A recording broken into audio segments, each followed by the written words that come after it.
Hello, everyone. This is Calvin Russell, CEO and founder of 850 Club Credit. Hope everyone's doing well today. Today, we're going to talk about how Google is now partnering with Capital One and Mastercard to add virtual credit card numbers to their web browser. Let's go ahead and go into it.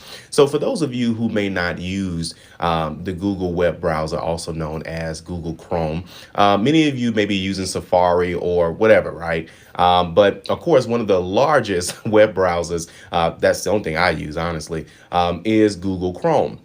We buy stuff online all the time, no matter what web browser that you use. However, with Google Chrome, they're now partnering with Capital One and Mastercard to essentially assign people virtual credit card numbers. So that virtual credit card number will be attached to your real credit card. But what ends up happening is a lot of these companies end up getting hacked.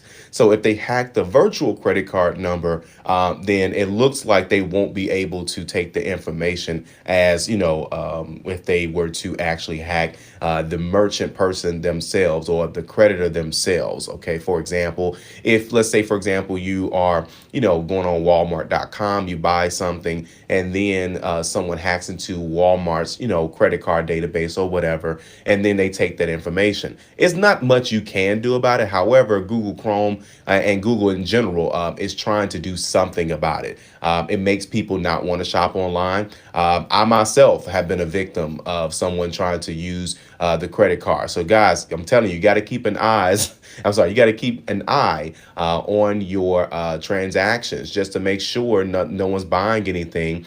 Because I'm telling you, sometimes we may buy something that's $20. It may not be $200, and so you just never know how that's going to end up being. So keep an eye on those transactions. But Google is going to be launching that feature this summer, and Mastercard, American Express, and Visa. Mastercard already says they're going to jump on board by the summertime, and Visa and American Express should be jumping on board later this year. So I think it's pretty cool. Again, another way to kind of fight or slow down the amount of, stolen credit card numbers and things of that sort. It makes shopping online, a little bit easier, right? Because not everything is bought through Amazon, right?